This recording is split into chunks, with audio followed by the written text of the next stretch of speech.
Assalamualaikum warahmatullahi wabarakatuh. Kami dari kelompok 6. Perkenalkan. Halo teman-teman, perkenalkan nama saya Alfriska Amelia Hirwinsyah Putri dengan NIM 12212193101. Nama saya Umi Salamah, NIM 12212193024. Perkenalkan, nama saya Lili Zubaidatul Mukawiyah, NIM 1221221930022. Teman-teman, di sini nanti kita akan membuat video yaitu dengan mata kuliah Psikologi Pendidikan Islam. Sebelum kita melanjutkan dengan tema kita yang akan kita bahas dalam video ini, kita harus mengupas dulu tentang mata kuliah ini, yaitu mata kuliah Psikologi Pendidikan Islam. Kalian pasti tahu psikologi itu apa. Dan psikologi itu berasal dari bahasa Yunani, yaitu berasal dari dua kata, psik dan logos. Untuk psik sendiri itu artinya jiwa, dan logos itu artinya ilmu pengetahuan. Jadi kalau digabungkan, psikologi itu ilmu pengetahuan yang membahas mengenai jiwa. Dan secara etimologi, psikologi adalah ilmu pengetahuan yang membahas mengenai jiwa, baik itu berupa fisik, perbuatan, perilaku, mental, maupun yang lain-lainnya. Dan itu yang dinamakan dengan psikologi. Teman-teman, untuk psikologi sendiri yang membahas mengenai pendidikan, itu bisa kita sebut namanya psikologi pendidikan. Dengan menurut Crow and Crow pada tahun 1978, psikologi pendidikan ini adalah menjelaskan untuk membahas masalah belajar, yaitu sejak dari kita mulai lahir sampai kita lanjut usia pun, kita tuh bisa belajar namanya psikologi, dan itu membahas mengenai sama, yaitu jiwa, fisik, mental, perilaku, maupun lain-lainnya. Pendidikan sendiri itu melibatkan banyak orang, pasti kalian tahu seperti kita sendiri ini yang namanya yaitu pendidik, atau bisa kita sebut dengan peserta didik, atau masyarakat, lingkungan sekitar, administrator, bahkan orang tua kita di rumah pun itu ikut terlibat dalam dunia pendidikan. Sehingga kalau ingin dalam dunia pendidikan itu berjalan dengan lancar, efektif, dan efisien, mereka itu harus bekerja sama. Pendidikan Islam itu untuk mewujudkan manusia atau individu yang dari lahir maupun batin memiliki kepribadian yang sangat baik atau sangat bagus, yaitu guna untuk mencari keridhaan dari Allah Subhanahu wa Ta'ala. Maka dari itu, untuk pendidikan Islam itu harus berlandasan psikologis, yaitu bisa berlandasan pada Al-Quran dan juga hadis. Nanti kita di sini kan akan membahas mengenai mata kuliah yaitu Psikologi Pendidikan Islam dengan tema kita kali ini yaitu mengontrol atau mengubah tingkah laku serta penerapannya di dalam kelas. Kalian pasti tahu untuk mengontrol itu kita itu namanya dalam kamus KBBI itu bisa mengendalikan. Jadi dalam arti mengontrol atau mengubah tingkah laku ini bisa diartikan kita bisa mengendalikan seseorang atau siswa tersebut supaya mendapatkan perilaku yang kita inginkan atau kita kehendaki. Serta nanti ini kita akan memberikan contoh-contoh penerapannya di dalam kelas itu sendiri. Banyak sekali siswa maupun siswi yang melakukan hal yang tidak diinginkan sehingga dapat merusak lingkungan dan sekitarnya. Maka dari itu kita di sini nanti akan membahas mengenai prosedur bagaimana cara mengubah atau mengontrol tingkah laku itu sendiri, dan nanti kita akan membahas juga bagaimana penerapannya dalam kelas. Untuk mengubah atau mengontrol tingkah laku itu ada 5 prosedurnya. Yang pertama yaitu reinforcement competing behavior, atau yang dimaksud dengan memperkuat rasa ingin bersaing. dari siswa maupun siswi tersebut atau individu itu. Yang kedua ada namanya extension, yaitu penghapusan. Yang ketiga ada namanya cessation. Terus yang keempat yaitu mengubah lingkungan stimuli. Dan yang terakhir ini, itu yang paling penting, ada namanya punishment atau bisa kita sebut namanya hukuman. Untuk yang pertama mengenai mengubah atau mengontrol tingkah laku, kita akan membahas yaitu reinforcement compensating behavior atau memperkuat rasa ingin bersaing. Reinforcement sendiri itu yaitu rasa atau memunculkan perilaku yang baru atau perilaku yang diinginkan atau dikehendaki dari seseorang tersebut. Untuk reinforcement ini dibagi menjadi dua, yaitu yang pertama reinforcement yang positif dan reinforcement yang negatif.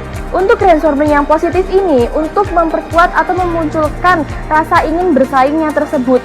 Dengan contoh misalnya yang reinforcement yang positif ini, seorang guru ingin muridnya itu aktif di dalam kelas.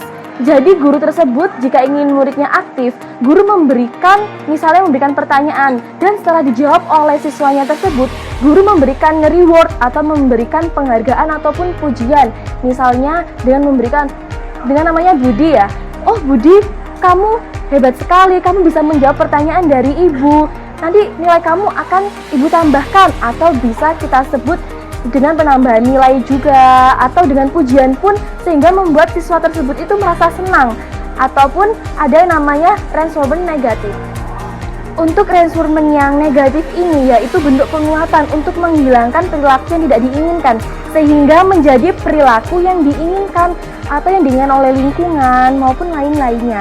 Yaitu misalnya kita kasih contoh ya, ada seorang guru yang mempunyai siswanya itu tidak aktif di dalam kelas sehingga guru tersebut ingin supaya siswanya aktif dan guru tersebut bisa memberikan punishment atau hukuman terhadap murid yang tidak aktif tersebut, bisa dengan cara yaitu menambahkan tugas atau menegurnya ataupun bagaimanapun, sehingga membuat siswa tersebut itu sadar dan membuat siswa tersebut itu berubah sehingga rasa bersaingnya itu sangat tinggi untuk sama dengan teman-temannya yang aktif dalam kelas.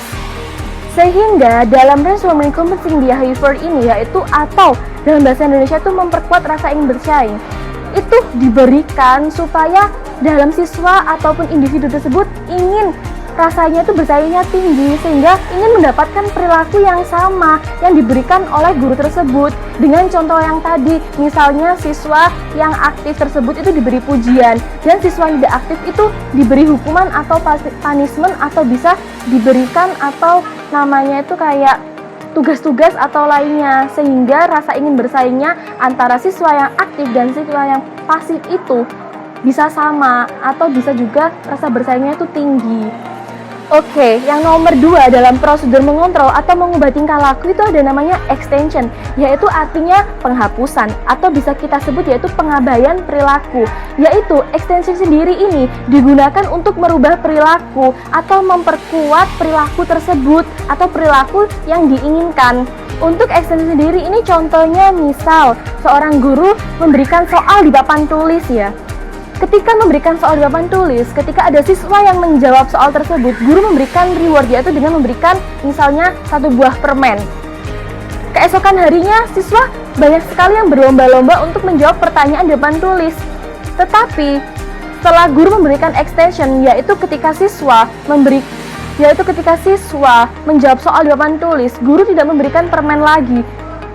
Sehingga pada awalnya mungkin siswa tersebut kecewa karena mengapa kok saya tidak berikan permen lagi, sehingga membuat siswa tersebut itu merasa jerah dan bisa membuat siswa tersebut itu memunculkan perilaku yang baru atau yang bisa kita namakan yaitu perilaku yang dia inginkan, atau bisa jadi dia itu menetapkan perilakunya tersebut, atau bisa yang namanya dia itu secara inisiatif mengeluarkan perilakunya, atau bisa kita sebut namanya initiation recovery.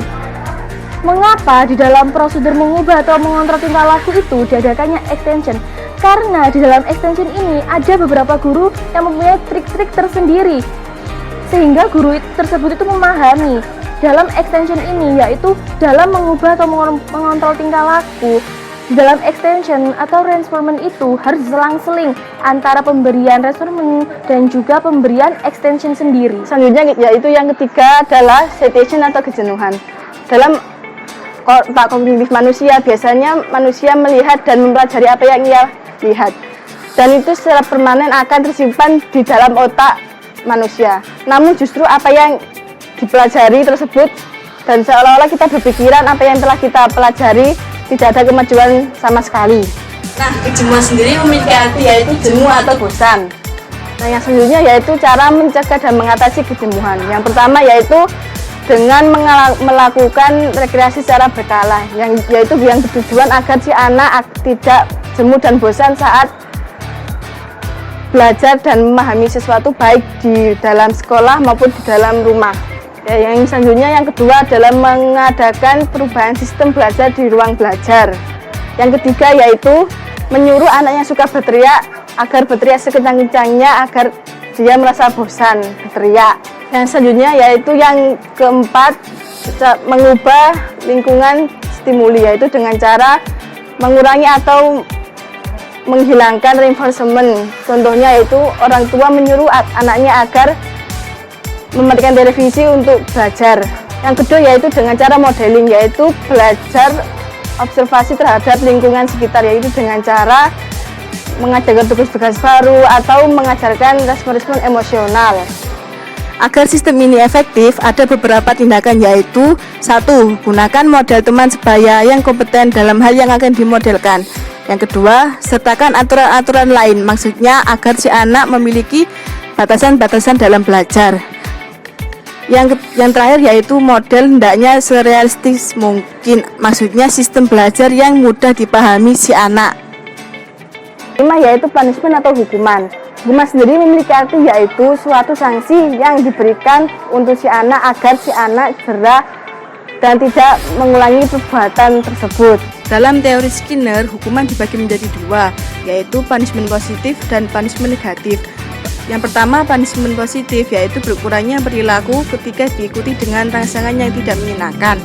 Misalnya, ketika ada murid atau anak yang ketahuan mencontek di dalam kelas oleh gurunya dan diberi hukuman di depan kelas dengan mengangkat kaki satu dan tangannya memegang telinga secara menyilang. Kedua, yaitu negative punishment. Dalam kasus anak yang suka melawan orang tua dengan menghukum mengurangi uang jajan atau tidak boleh menonton televisi.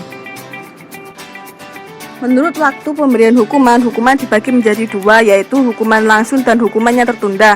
Hukuman langsung adalah hukuman yang diberikan segera setelah melakukan perbuatan yang salah. Hukuman ini lebih efektif untuk menurunkan tingkat kemunculan perilaku yang kurang baik.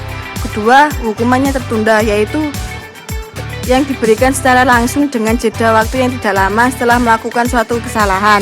Contoh hukuman tertunda sendiri yaitu biasanya hukuman ini diterapkan di lingkungan pondok pesantren, dan hukuman itu biasanya tidak diberikan langsung saat si anak melakukan kesalahan, namun hukuman tersebut akan diberikan pada hari-hari tertentu, misal hari Selasa atau Jumat. Bahkan ada juga saat sebelum atau sesudah liburan semester. Di sini saya akan menjelaskan tentang penerapan teori tingkah laku.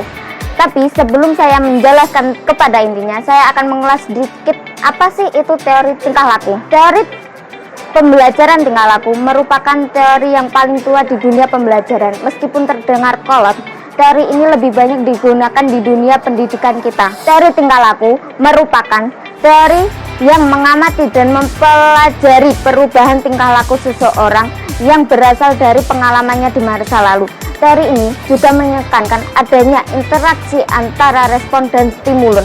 Ciri implementasi teori tingkah laku ini sukses adanya perubahan tingkah laku seseorang yang berasal dari masa lalunya dulu. Untuk penerapan teori ini di dalam kelas, jika kita sebagai seorang guru, kita bisa menerapkan teori-teori yang telah disebutkan di awal tadi.